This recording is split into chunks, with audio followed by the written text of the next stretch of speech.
que la tengan ahí bien. Va a ser muy enfocada a la intervención individual.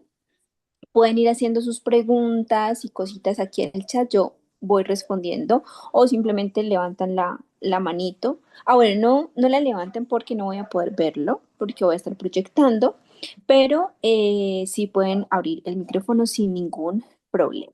Como les decía, vamos a hablar de la intervención individual que les recomiendo. Porfa, que silencien los micrófonos.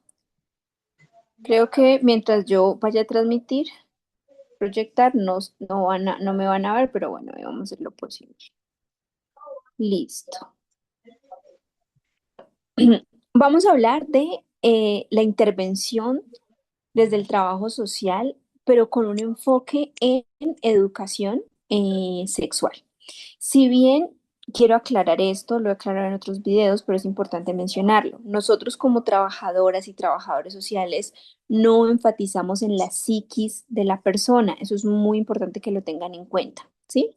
Sino que lo que nosotros hacemos, voy a poner aquí, lo que nosotros hacemos, este es un muñequito, ¿sí? Lo que nosotros hacemos con la persona básicamente es lo siguiente. El psicólogo, ¿de qué se encarga? Se encarga de la parte mental, ¿sí? De lo que está pasando por la persona. Pero por el contrario, nosotros como sociales nos encargamos del entorno, ¿sí? Bueno, eso es muy importante. Ahora, ya cuando sepamos diferenciar de que el psicólogo se encarga de la parte mental y nosotros de la parte social, siempre vamos a poder trabajar en cualquier caso que se presente alguna dificultad referente a sexualidad. ¿Cuáles son las dificultades que pueden tener las personas con alguna dificultad? Puede radicar desde una patología, algo ya un diagnóstico, ¿sí? Por un médico, ¿sí? Un diagnóstico por un psicólogo o algún proceso social. Natalia, ¿será que puedes silenciar el micrófono? Muchas gracias. O algún proceso social. Gracias, Anita. ¿Listo? Entonces, digamos que el caso nos llegue desde algo médico. Cuando a nosotros nos remiten, por ejemplo, a mí, mis apoyos desde la medicina Tatiana, lo que pasa es que tenemos un caso de una persona que dentro de su vida sexual y amorosa tiene ciertas dificultades. Hablemos de hombres en temas de la erección, hablemos de mujeres en temas de la baja lubricación. Entonces, el médico se encarga de la parte médica, es decir, ¿sí? De lo clínico, ¿sí? De los medicamentos, todo eso se encarga él. ¿Qué nos encarga? Bueno, y también remite el tema psicológico, puede ser también, pero en realidad nosotros, ¿qué hacemos entonces si ya hay un diagnóstico, ya se le está dando medicina? Nosotros aquí es donde entra nuestro papel fundamental de las interrelaciones. O sea, aquí les voy a hacer un mapita más o menos de lo que en realidad nosotros tendríamos que hacer en dado caso que sea un hombre o sea una mujer. Entonces tenemos a nuestro individuo o mujer aquí, ¿sí? Tenemos a nuestro individuo, nuestra mujer aquí. Cuando nosotros empezamos a trabajar, sabemos que tiene un diagnóstico. ¿Cuál es el diagnóstico? Pongámosle que independientemente del caso, sea el deseo sexual. ¿Sí? Tiene bajo deseo sexual. Se miró y se observó que realmente sí es por algo clínico y se está trabajando. Yo como trabajadora social ahora sí empiezo a trabajar con el individuo. Yo no me enfoco en el bajo deseo sexual, sino en potencializar este deseo sexual en la persona y su pareja. Pero ¿qué pasa aquí? ¿Cómo yo hago el primer encuentro diagnóstico? Primero, yo le voy a preguntar cuál es todo su entorno. Podemos preguntar, lo primero que se hace claramente son los datos básicos y ya nos los remitieron, y un poco de su historia en general, familiar, social, económica. Yo siempre hago un cuadrito, a ver si lo puedo hacer por aquí. Yo siempre hago un cuadrito, pongámoslo aquí. Es, mm, tiene varias cosas ese cuadro. Una de ellas es la parte de pareja, ¿sí? Tenemos en pareja, tenemos la parte social, ¿sí? La parte laboral, la parte económica y la parte familiar, ¿sí? Entonces, en cada uno de esos aspectos yo le pregunto, venga, ¿qué pasa con su pareja en temas del deseo sexual? No, pues mi pareja sí se siente incómodo y demás. Ok, ¿y esto ha afectado algo social? Sí, sí ha afectado algo social porque entonces ya no salimos tanto o por el contrario, ahora buscamos estar con otras personas y no buscamos estar con nosotros porque eso sí pasa mucho, ¿sí? Em, en la parte laboral, no, es que yo no me concentro. En la parte entonces emocional, estoy muy afligido y con mi familia siempre es un problema. Entonces, miren cómo una sola cosa me puede afectar todo el entorno. Entonces, realmente, ¿cuál es mi rol aquí? Determinar y observar que este bajo deseo está afectando todos mis entornos sociales. Yo no me voy a enfocar, vuelvo y lo reitero, en el problema, eso es que se encargue el médico. Yo lo que realmente me voy a enfocar es en potencializar ese deseo de esa persona. ¿Cómo yo lo puedo hacer? Primero, fortaleciendo sus interrelaciones con su pareja. Si bien es algo clínico y depende de medicamentos y demás, también puede ser algo social. Resulta que nuestro cerebro es hermoso, chicas y chicos, es divino. ¿Y qué pasa cuando se siente en un momento de depresión, de soledad o un proceso traumático, infidelidad? No solamente que yo haya sido infiel o que la pareja me haya sido infiel, infidelidades de mis generaciones, de papá a mamá, de mamá a papá, de mis hermanos, se genera una barrera protectora porque yo sé o he sufrido o un tercero lo ha sufrido. Muchas veces, no en todos los casos, pues se genera esa barrera. Cuando se genera esa barrera, ¿qué, qué pasa en nuestro cuerpo? Nuestro cerebro se quiere proteger y no quiere sufrir como otras personas o como ya lo hice. En las formas de hacerlo es pues inhibiendo algunas cosas. El deseo no es vaginal, no es penetrativo, no. El deseo es mental, viene desde el cerebro, desde esta plasticidad que nosotros tenemos y nuestros químicos. Entonces, claro que se va a ver afectado. Claro que nosotros vamos a tener dificultades en cuanto vamos a hablar de este deseo sexual. ¿Cómo nosotros podemos? Bueno, entonces llega, hacemos esta entrevista, hay algunos formatos que son para eso, que algunos de que ustedes me los han comprado, que son de historia clínica individual, de atención, de acompañamiento individual y demás, esos formatos nos sirven. Y vengo yo, lleno todo el formatico, le hago las preguntas, pero no basta con preguntar, sino que ahora sí tenemos que hacer un plan de acción. Cuando hablamos de educación sexual, tenemos que tener en cuenta que la educación sexual no es solamente algo penetrativo o coital, sino que realmente es todo un proceso. La educación sexual son las interrelaciones que tienen los seres humanos, esas interrelaciones que todo el tiempo nosotros tenemos. Por eso afecta a nuestro entorno. Entonces, cuando yo tenga un diagnóstico, empiezo a hacer un plan. Y el plan tenemos que mirar qué está pasando en la parte de pareja, social, laboral, emocional, perdón, ese es económico, ¿no? Económico y familiar. ¿Qué está pasando en cada uno de en cada uno de esos aspectos? Cuando nosotros reconocemos qué está pasando en cada uno de esos aspectos, podemos hacer una intervención. Bueno, Tatiana, ahora sí, ¿cómo hacemos una intervención individual sin llegar a manejar la parte emocional y demás? Esto se hace por medio de herramientas y técnicas. Por ejemplo, que quiero hacerles una clase de eso, pero más adelante, las clínicas actualizadas de trabajo social. Uno de ellos es el diario fechado. La cédula de campo es increíble para poder lograr hacer estas cosas. La cédula de campo básicamente, bueno, las personas que me compraron, no sé si tienen alguna pregunta.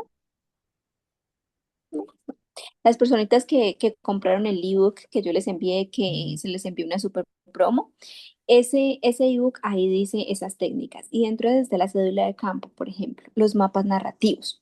Muchas veces, como yo les decía, estos deseos y demás vienen desde antecedentes emocionales y los cuales se convierten en un antecedente biológico, biológico no, sino clínico, perdón, ¿sí? Miren, de hecho, muchas de las enfermedades, no sé si han escuchado que si el estrés, por ejemplo, daña los riñones, el estrés puede causar pérdida de cabello. Entonces es algo social y emocional que está afectando a nuestro cuerpo. Y pasa lo mismo con la sexualidad. Algún proceso social o traumático va a afectar realmente ese entorno social y va a afectar también esa parte emocional, familiar, social y clínica de nuestro cuerpo. Entonces nosotros, si bien nos encargamos de la parte clínica, vamos trabajando de la mano, pero es fundamental que nosotros vamos haciendo un plan de cómo ir mejorando. Por ejemplo, en este caso, lo primero es con la pareja. ¿Sí? Nosotros tenemos que también hacer un ponderado, lo tienen que tener muy presente. En la mayoría de lugares tenemos que hacer un ponderado, es decir, tengo 7 dificultades, tengo 7 conflictos, para no llamarlos problemas, tengo 7, pero entonces, ¿cuál es el que voy a atender? ¿Cuál es la urgencia? ¿Y cuál es el importante? Entonces, aquí, por ejemplo, estos ponderados, ¿cómo lo podemos hacer? Por una matriz DOFA. ¿Sí? Amenazas, debilidades, oportunidades y hago un ponderado, ¿sí? Hay un autor, en ese momento no recuerdo el nombre, creo que es, no recuerdo el nombre, sé que es del 2017, lo tengo presente, listo. Pero entonces habla de la matriz DOFA, dice maxificar las fortalezas y las oportunidades. No, Maxi. mi coges me dijo ya tarde. Ángela, porfa, tienes el micrófono abierto. No, pues sí. 7:30 y 40 ya tengo aquí. Ángela, bueno, gracias. Ahora, ¿qué pasa cuando nosotros no hacemos un ponderado, es decir, no priorizamos? Queremos atender todo y eso es un error. La cédula de campo, por ejemplo, nos permite mirar cómo está en la primera sesión y cómo lo vamos a encontrar en la quinta sesión. Bueno, Tatiana, sí, esas son las sesiones, pero ¿cómo hacemos entonces las intervenciones? Con el ponderado. Empezamos con la parte de la pareja. ¿Cómo potencializamos a la pareja? Con herramientas que les permitan unirse y reconocerse. Hay algo, yo lo hago, que permite al cerebro estar conectado con la persona o la pareja que nosotros estamos y es el recuerdo, los recuerdos positivos. De hecho, el cerebro y el cuerpo siente más cuando recordamos que en el momento que estamos viviendo, porque nosotros decimos disfrutemos el momento y todo, sí, se disfruta, pero cuando se recuerda, se potencializa más. Entonces hay un ejercicio que yo hago, por ejemplo, con las parejas, que es muy lindo y recordar los mejores momentos que nosotros hemos tenido, tal cual, cómo iba vestida, cómo olía, qué sentía. No, por lo general los hombres no se acuerdan, listo, vamos a apoyar a las mujeres. O cuando son dos hombres, muchas veces se complementa esa información. Cuando son dos mujeres, pues es un libro abierto. ¿Sí? Entonces es muy importante que nosotros empecemos a potencializar con lo que a ellos les gusta, hacer citas, salidas, empezar a ayudarles a planear. Si bien estas intervenciones individuales o en pareja van a potencializar ese deseo sexual, si no mejoramos la parte clínica, pues es muy difícil, ¿no? Entonces siempre tenemos que ir de la mano. Y ojo, porque por lo general esas intervenciones yo como las hago. Primero viene la pareja, después viene la persona que dice que tiene el conflicto, después viene la otra persona, ¿sí? Y después vienen los dos y así sucesivamente. Cuando yo trabajo individualmente es para reconocer cómo está esta persona en la parte social y emocional referente a ese conflicto que tiene. Yo no me enfoco tanto en esa psiquis, esa emoción, esa frustración, quizás de esa dependencia que se tenga, ese dolor profundo que sale del corazón y de la mente. No, yo me enfoco en cómo puedo potencializar esos entornos sociales. Entonces, esas rayitas azules es cómo este individuo está viviendo cada uno de esos entornos. Ese es mi rol, velar por cada uno de estos. Yo, por lo general, Tatiana, en intervenciones casi no realizo, digamos, en educación sexual, cuando hay problemas, por ejemplo, de infidelidades. Ojo, aquí algo muy importante, porque la violencia, cualquier tipo de violencia, no se cura con terapia. La violencia no se cura con terapia, ¿sí? Que se puede trabajar, o bueno, no hablemos de curar, sino que sí, no se puede trabajar, ¿sí? Que sí se trabaja en terapia, por ejemplo, de pareja. Falta de comunicación, de apoyo, conflicto económico, familiares, la parte laboral está afectando, bajo deseo sexual, pocos encuentros sexuales, la coordinación de los encuentros sexuales para uno puede ser más que para el otro. Entonces, todo eso nosotros lo podemos trabajar. ¿Yo en qué me enfoco o qué tiendo a enfocarme? No en las infidelidades, no de pronto en potencializar otras acciones, sino más bien no en potencializar, por ejemplo, acciones dañinas o que se hayan causado daño. Por el contrario, yo busco parejas o me buscan a mí parejas que quieran potencializar sus encuentros sexuales, es decir, estamos estables, pero necesitamos algo más. Estamos empezando a sentir incómodos porque no hay ese deseo, no hay ese placer. Pero nosotros dentro de la educación sexual, miren, podemos trabajar de absolutamente todo. Esto en parejas. Pero ¿cómo lo trabajo con niños, niñas y adolescentes? EDOS tiene una metodología que trabaja tres módulos: amor propio, reconocimiento, módulo uno; módulo 2, el reconocimiento del otro; y módulo 3, el reconocimiento de la otra persona. Dependiendo de niños y niñas, prevención, y de adolescentes, proyecto de vida. Ahora, ya cuando nosotros tengamos esta información, nosotros a partir de esto tenemos que hacer dos cosas fundamentales. Uno, plan. Pero ojo, porque si el diagnóstico es básico, solamente se acabó en una entrevista o en una visita, pues carece de información que me permita realmente sacar un plan. Pero si yo también tengo un plan perfecto, pero un diagnóstico perfecto, pero no tengo un plan, nada va a funcionar. Nosotros los trabajadores sociales, acuérdense que nunca escribimos para nosotros, siempre escribimos para los otros, excepto nuestro diario de campo o cuaderno de campo. Cuando nosotros comprendemos y entendemos que no escribimos para el otro, el diagnóstico tiene que quedar bien, el plan también tiene que quedar bien. Y aquí no termina, viene la ejecución. Y la ejecución son las intervenciones. Yo siempre, cuando voy a trabajar con esto, les hago un plan, ¿sí? A las parejas. Y es mínimo 5 encuentros, ¿sí? Algo muy importante. Aquí garantizo que realmente haya una transformación. Porque si yo solamente garantizo que en una sola vamos a tener pues toda la información, estaría mintiendo. ¿Para qué hago un plan? En la primera sesión solamente se me haría el diagnóstico. Ojo que este plan no incluye el diagnóstico, ¿no? Es decir, serían 6 encuentros. Pero en 5 encuentros sí les garantizo eso. ¿Cómo se los garantizo? Con evidencia. Hago mi cédula de campo de la sesión número 1 con el diagnóstico y de la última sesión. Si mi objetivo y mi situación actual cambió, es porque algo mejoramos nosotros. Una sola intervención impacta, mas no transforma. Y nosotros tenemos que transformar. Y digo que tenemos porque es una obligación después de que estudiamos esto. Ahora cuando nos graduamos, hacemos un juramento y nosotros debemos garantizar al 100% transparencia y ética profesional, y hace parte de eso. Entonces, este plan viene la ejecución, pero después propongo un encuentro más después de un tiempo, depende de la necesidad, un mes, 2 meses, 4 meses, depende, para hacer un seguimiento, ¿sí? Que este seguimiento lo cobras o no lo cobras, yo no lo cobro muchas veces, simplemente escribo, ven, quiero saber ustedes cómo van en su proceso y demás. Siempre nomás termino la última sesión de los 5 encuentros, yo siempre dejo de una vez en calendar, dependiendo de la necesidad, es llamar a tal persona, al número tal en calendar, y así mismo se organiza estos encuentros. Esto hablando de parejas. Para los niños, niñas y adolescentes, que es el campo que nosotros más tenemos y que podemos abordar, no solamente con papás, con mamás, sino con cuidadores, con profesores, con profesionales sociales y de trabajo social o de psicología. No es que, o sea, podemos trabajar en muchos campos, lo manejamos diferentes. Por lo general son 10 sesiones. Ahorita estamos haciendo un convenio con una universidad de la ciudad de Popayán y ahorita con ellos solamente vamos a hacer 3 sesiones por el espacio. Pero siempre esos encuentros tiene que estar encaminado a una proyección social, ¿sí?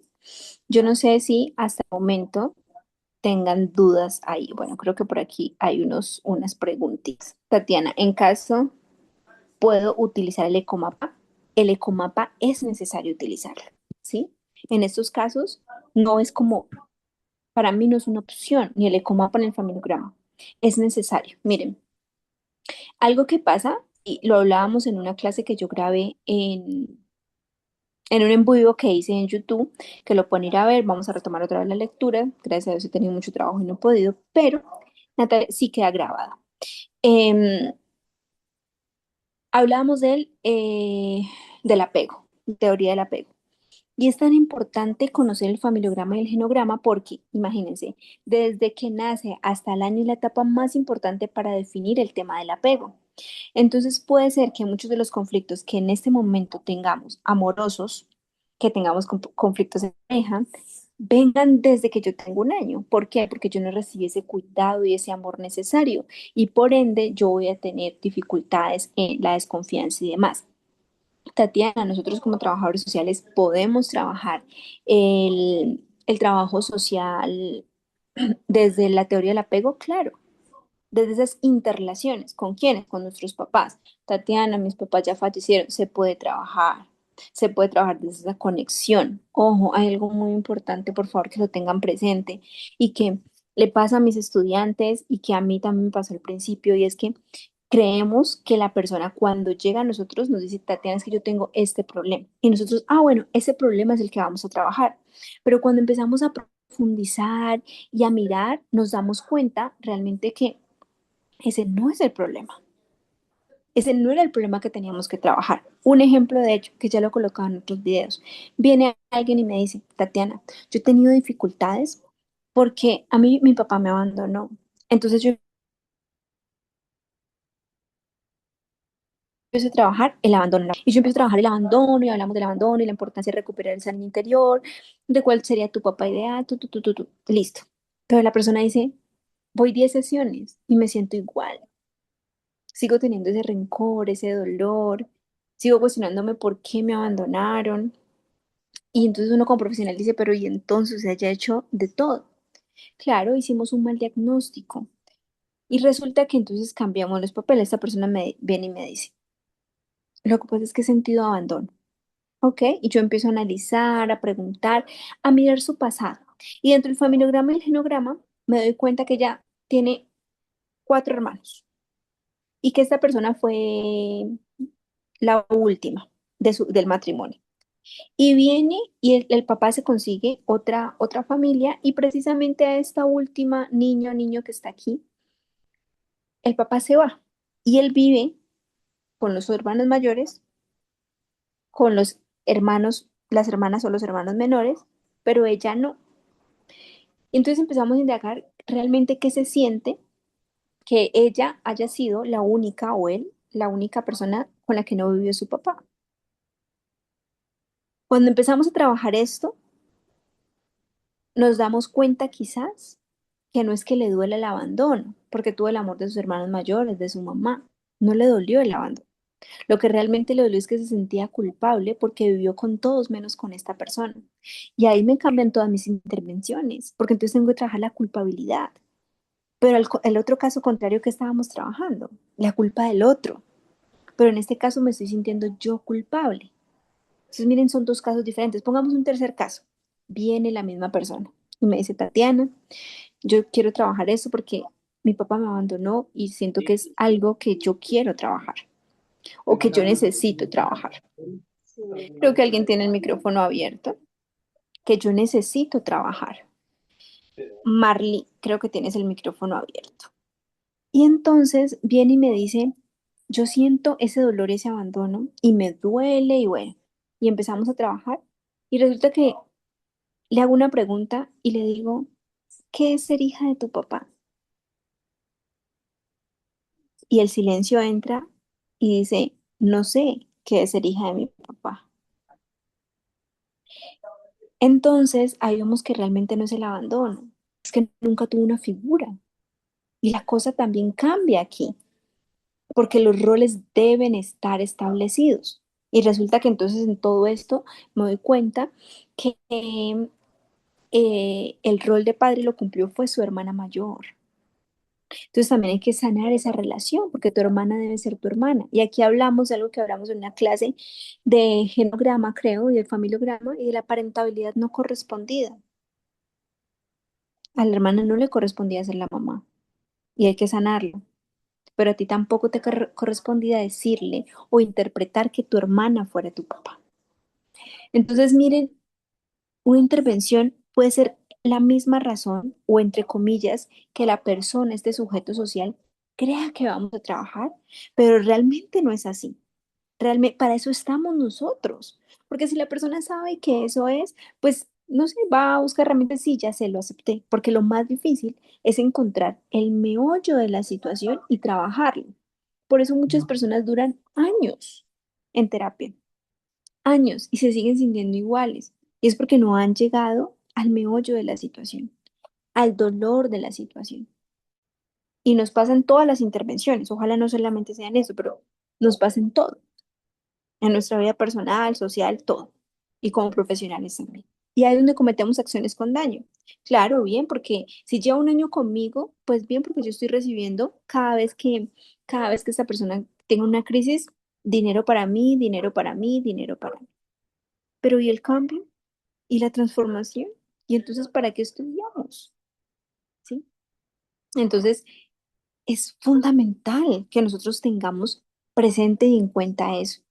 Estas intervenciones y todas las intervenciones que nosotros realizamos, el problema siempre lo que nos cuenta. Laura, creo que tienes el micrófono abierto. No siempre lo que nos cuenta, gracias, sino que realmente va más allá. Y nosotros tenemos que ser muy observadores, muy. De hecho, no sé si aquí hay algún estudiante que de pronto haya visto conmigo, no sé, en la universidad. Hay una clase que yo solamente se la dedico, y eso que a veces nos demoramos 2 o 3, a la observación. Y todos creen que observan, hasta que vemos la clase de observación y se dan cuenta que nunca hemos observado realmente, solamente miramos. Y la observación es fundamental.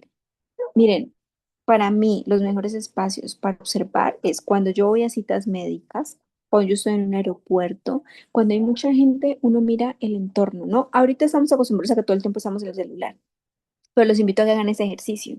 Si trabajan en una zona donde hay mucha gente, empiecen a observar comportamientos. ¿No? Ahora todo el mundo está en celular, pero tienen comportamientos de cómo se sienta, cómo mira, cómo habla con las otras personas. Y empezamos a analizar esos entornos, ¿sí? Y eso hace parte de que nosotros podamos hacer una buena intervención individual y no hacer cosas que a nosotros no nos corresponden. Como que trabajar. Mire, nosotros trabajamos las emociones, sí, pero desde un enfoque de la interrelación. Cómo yo me interrelaciono con la otra persona. Cuando hablamos de educación sexual con adolescentes, algo que a mí me sorprende muchísimo y es que a todo, bueno, no digamos que a todo mundo, a la mayoría de personas, lo que les preocupa más de sus hijos, sobre todo de sus hijas, es que no queden embarazadas. No importa que usted sufra, que usted llore, que usted no sepa cómo gestionar sus emociones, no importa. Lo más importante es que usted no quede embarazada. Y muchas veces no quedar embarazada es el menor dolor que nos puede pasar. Pero vivimos una adolescencia donde queremos irnos, donde no queremos vivir, donde pensamos en cómo acabar con nuestra vida. Y eso es muy doloroso. Entonces, y a veces en estas situaciones lo mejor que le puede pasar a la persona es quedar embarazada. Y así suene horrible. Pero es que ese no es el problema de la educación sexual. El problema es que los adolescentes o inclusive nosotros no tenemos un plan de vida acorde a lo que nosotros queremos, sino que realmente nosotros estamos buscando es eh, estar cómodos. Y dentro de las intervenciones tenemos que observar eso. La persona viene por ejemplo, llega un adolescente, nos lo trae la mamá. Nos lo trae la mamá y nos dice, venga, lo que pasa es que yo necesito que usted me ayude a hacer una intervención. A mí me pasó con un caso, se los cuento aquí. Necesito que haga la intervención porque es que yo creo que a mi hijo le gustan los niños. ¿Ok? Pero digamos, ¿cuál es la situación realmente? Que quieres saber si le gustan los hijos, que quieres entonces que no le gusten los niños, ¿o qué? No, realmente queremos es que, digamos, como que tome una decisión y ya nos cuente. ¿Ok? Empezamos a trabajar, indagar, pero me doy cuenta que realmente el problema que estamos trabajando no es si a él le gustan o no los niños en este momento. El problema es que él está sufriendo bullying en el colegio, acoso escolar, y está intentando o piensa en hacerse laceraciones, lo está haciendo las laceraciones y piensa en cómo quitarse la vida. Ese realmente es el problema. Obviamente nosotros tenemos que remitir, pero también lo atendemos nosotros desde el área social, desde esas interrelaciones con el otro. Hablamos con el colegio, con la institución, con los padres de familia. Entonces, aquí el menor problema es en este momento si le gustan o no los niños. El dilema es el acoso escolar que está recibiendo en un colegio. Y de ahí resulta que el niño es pasivo dentro de estas agresiones porque el papá es muy agresivo en su casa. Entonces ahí puedo haber tomado dos opciones. Una, o soy muy agresivo porque veo el ejemplo, o soy muy pasivo porque tengo demasiado miedo. Y él coge esa segunda opción, ¿sí? Porque son opciones que le colocamos a nuestros hijos. Nosotros podemos ser, todos vamos a sufrir en algún momento, lastimosamente. Yo tengo dos sobrinas y no quisiera que, cinco sobrinas y no quisiera que sufrieran. ¿Lo puedo hacer? No, no lo puedo hacer. Lo que le puedo hacer es darle herramientas. Entonces, dentro de la educación sexual, eso es algo que nosotros hacemos, brindar herramientas. Miren, nosotros no podemos empoderar a las personas, empoderamos sus herramientas para que ellas con sus herramientas personales puedan tomar mejores decisiones. Eso hacemos en la educación. Con las parejas hacemos exactamente lo mismo, que la pareja pueda tomar mejores decisiones según su entorno para que potencialicen esos encuentros sexuales. ¿Sí? Y por ende potencialicen su relación emocional. Bueno, yo no sé si hasta ahí tengan preguntas, dudas. Tengo una preguntita al personal, al chat. Mm, Tatiana, quisiera saber en casos de bajo deseo sexual cómo se trabaja con la mujer. Bueno, depende, vuelvo y le reitero. Gracias por hacerme ese comentario. Miren, algo muy importante. El deseo sexual puede variar por muchas cosas, como no sé si estuviste al principio, que yo explicaba que era algo médico. Entonces, si es algo clínico, pues se trabaja ya, pero también con nosotros. Pero tú me hice acordar de algo que es muy importante. A veces nos llegan casos directamente a nosotros. Cuando me dicen, no, Tatiana, es que tengo bajo deseo sexual, es que tengo eyaculación precoz, bueno, y una cantidad de inconvenientes. Cuando yo no puedo llegar y atender y decir, ay, vamos a ver si tienes bajo deseo sexual, vamos a ver si tienes una libido baja. No, yo lo que tengo que hacer es remitirlo a un médico para primero mirar que no sea algo clínico, porque es algo médico, ya sabemos que la atención es diferente, ya hay un diagnóstico.